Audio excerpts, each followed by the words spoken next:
আসসালামু আলাইকুম বন্ধুরা। এই ভিডিওটা হচ্ছে একটা মানবিক কাজের। এটা হচ্ছে সর্বসাধারণের জন্য দেখার জন্য। যেমন আমরা অনেকেই বলি মশা বাড়ছে মশা বাড়ছে। এই যে ঝড় বৃষ্টি হয়, ঝড় বৃষ্টির পরে যে জিনিসটা দেখা যায় আপনার বাড়ির ছাদে অথবা অন্য কোথাও হয়তো পানি জমে আছে। দেখুন, একটি ছাদে এরকম যদি ময়লা আবর্জনা হয়ে থাকে তাহলে বোঝাই যাচ্ছে যে কি পরিমাণ কি অবস্থা কি হতে পারে।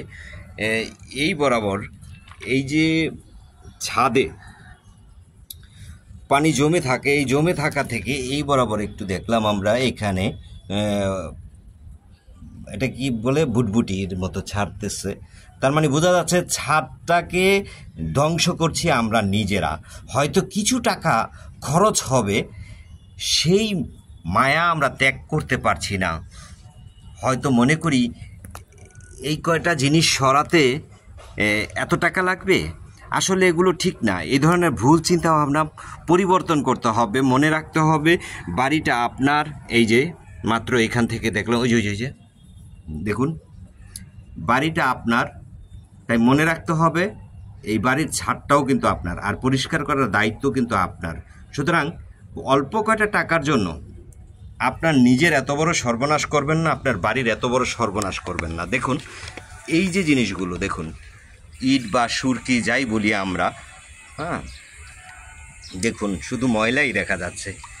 তো এর মাঝে যে জিনিসটা হচ্ছে সেটা হচ্ছে এই যে ময়লাগুলো জমে আছে, দেখুন এর ভিতরে দেখুন এই যে পানিগুলো জমে আছে, এখান থেকে যখন পানিগুলো প্রবাহিত হতে না পারবে, আর তখনই কি করবে, ডেঙ্গু মশা সেখানে ডিম পারবে, আর সেই ডিম থেকে তৈরি হবে নতুন নতুন মশার বংশ বিস্তার শুরু হবে, বাচ্চা তৈরি হবে।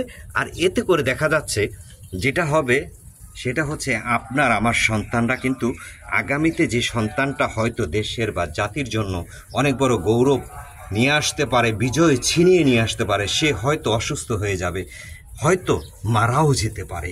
সুতরাং এটা বুঝতে হবে আপনাকে আমাকে। যেমন এই যে জিনিসটা দেখুন, এখানে ময়লা তো আমরা দেখলাম, পানিও দেখলাম, সবই দেখছি। দেখুন দেখুন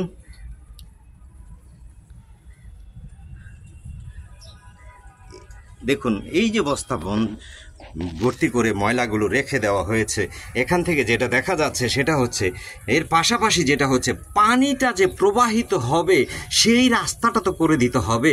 আমরা সেই রাস্তাটা যদি না করে দেই, অবশ্যই এখানে 100% বলছি এখানে মশা ডিম পারবে, লার্ভা তৈরি হবে, সেখান থেকে জন্ম হবে ডেঙ্গু মশা। আর এভাবে হয়তো আপনার আমার সন্তানরা আর সুরক্ষিত বা নিরাপদ থাকবে না। যেমন হাসপাতালে দেখা গেছে, অত হাসপাতাল অত হাজার জন, 600 জন, 500 জন, 1000 জন, 1200 জন প্রতিদিন ভর্তি হচ্ছে। আর তাতে করে কি হয়েছে, অনেক মা বাবার কোল খালি হয়েছে। তা আমি আমার হাতটার মধ্যে হয় একটা পলিথিন বা একটা হ্যান্ড গ্লোভস বা একটা লাঠি দিয়ে যদি পরিষ্কার করার চেষ্টা করি, তো আমার মনে হয় না এত বড় ক্ষতি হয়ে যাবে। যাই হোক, আমি দেখি কিছু পাচ্ছি কিনা। এটা দিয়ে মনে হয় না নিরাপদ হবে। যাই হোক, একটা ছোট জিনিস পেয়েছি, এটা দিয়ে আমি একটু চেষ্টা করি। দেখুন এই দেখুন, একটা মুখ যদি বন্ধ হয়ে থাকে তাহলে কিভাবে হবে আপনারা বলুন। এই যে, আচ্ছা, আমি যদি দেখি যে এটা একটা বোতল, হয়তো আমি পরবর্তীতে আমার হাতের কাছে কিছু নেই, ঠিক আছে, হাতের কাছে কিছু নেই, আমি হাত দিয়ে পরিষ্কার করলাম, হ্যাঁ, মানে হ্যান্ড গ্লোভস নাই, ঠিক আছে, ওটা যেহেতু হচ্ছে না, তারপরেও কেন জানি মনে হচ্ছে পানিটা ঠিক মতো যাচ্ছে। হ্যাঁ, ভিতরে কিছু আরেকটা আছে, দেখুন দেখুন, এটা কিন্তু আমার বাড়ি না, আমি অন্য আরেকটা বাড়িতে বৃষ্টির পরে উঠেছি তাদের অনুমতি নিয়ে। কিন্তু কথা হচ্ছে এই জিনিসটা আমি অন্য বাড়ির ছাদ থেকে দেখেছি বলেই কিন্তু আমি অনুমতি নিয়ে এখানে এসেছি। আমি বলেছি আপনাদের বাসায়, তা ওনারা বলেছিল যে না, ওরকম কিছু নাই। কিন্তু আপনারাই দেখুন এই যে পানিটা এখন চলে যাচ্ছে, দেখুন। তো আমাদের যেটা করতে হবে সেটা হচ্ছে পানিটা, জমে থাকা পানিটাকে অবশ্যই প্রবাহিত হওয়ার মতো একটা ড্রেন বা খাল বা নদী নালার যেন প্রবেশ করতে পারে, আমরা সেরকম একটা যদি